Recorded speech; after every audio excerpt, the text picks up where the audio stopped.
Okay, in today's video, we're going to talk about how to make your brand stick in people's minds without spending more on ads. The dream. No more money on ads, more stickiness in people's minds. Perfect. It's a simple method that most people aren't using, probably because they think it's too simple, it can't possibly work. But the best things in life are often simple and free, actually. And this one, not necessarily free, but you won't spend more money. Don't know what that would do to the saying, but we'll move forward. Who am I? Why should you listen? My name's Luke. I'm one of the founders at Hear Me Out. We are a creative music agency. We help international brands with revenues well into the billions use sound as a tool to increase brand recall, brand awareness, brand loyalty, all the good stuff. And I think you're gonna get a lot out of this video. And by the end, you'll be wondering, why haven't we been doing this? And why have we been doing it the old way? So let's jump into these slides. So first off, most brands, they're chasing attention with bigger budgets. And that's not always doable for a lot of brands. But memorability, it doesn't come from more impressions. It comes from how people feel and them remembering you.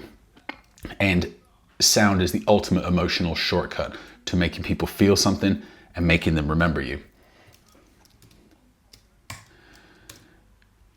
And when you use sound strategically and consistently, it's going to make your brand unforgettable. And obviously, that's what all of us want our brands to be.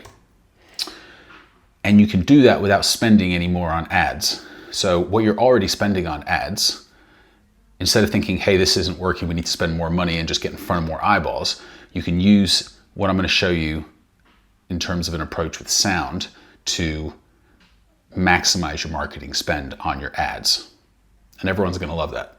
I don't know anyone in a business that isn't going to love that. And so before we get into showing who is doing this, why it's effective, how you can do it, and then ultimately where you can go from there, we just want to talk about, if you could imagine a world where one sound tells your whole brand story. Like, that's pretty incredible when you think about how simplistic that could be and how it could make your whole process streamlined.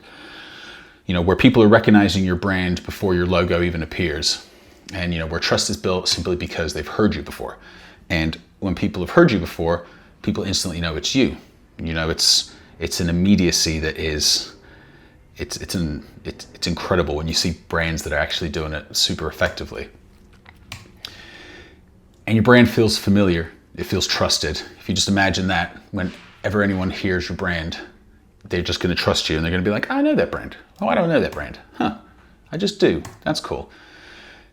One sound can equal a lasting memory. I know everyone has had the experience of where sound is the cornerstone, a foundation to a memory. And whenever you hear that song, you are instantly transported back there. And if you imagine doing that with your brand and sound, like how unstoppable that will be.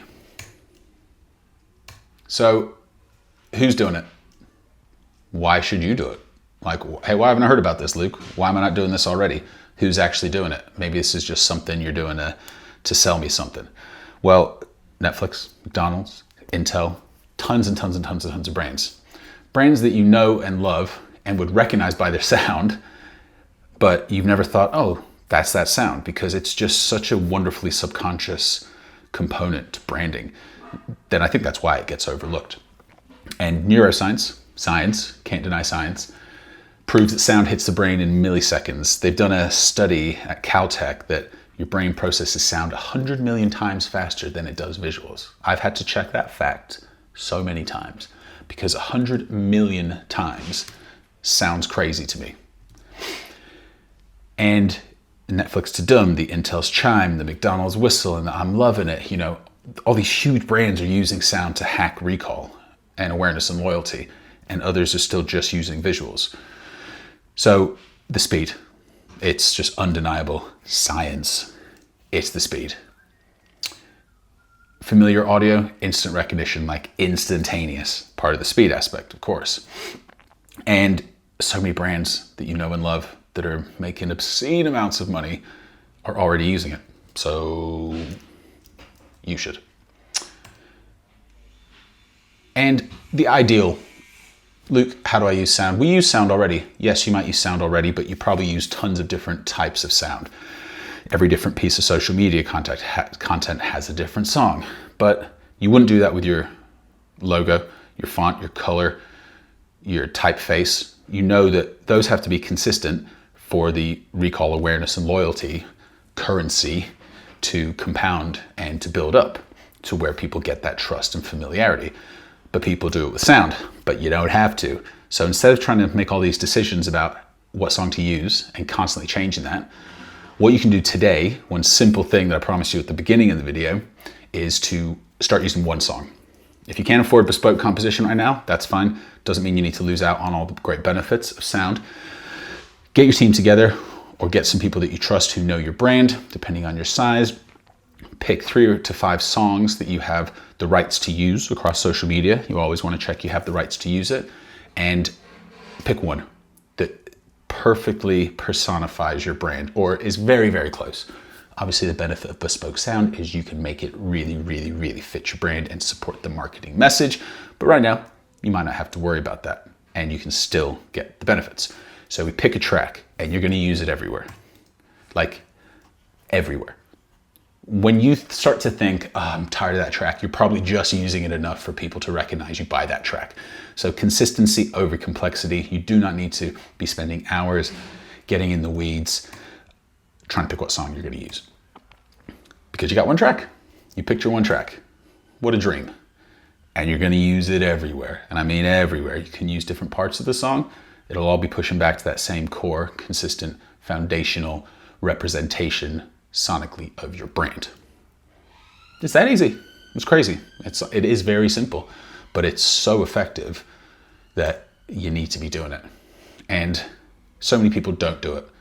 And if you just start simple and build the consistency, then you can expand into a full sonic identity, bespoke, ownable assets that are only going to elevate your brand even further without spending more on ads, because you'll be using the song that might exist already, and that's going to increase your recall without spending more on ads.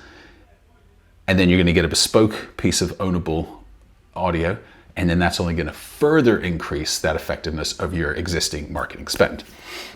So whenever you're thinking of visuals, think, how are they seeing us? Hearing us, sorry. Whenever you visuals, how are they hearing us? Don't let somebody just go rogue and start choosing random songs, because you can start simple and then you can grow later and expand and start to get a more nuanced and complex implementation of sound if you are a large brand and you need that sort of diversity. And just always think, how is my brand being heard? So there we go. An easy, simple way to make your brand stick in people's minds without spending any more on ads.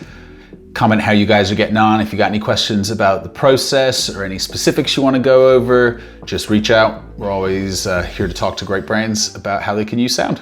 See ya.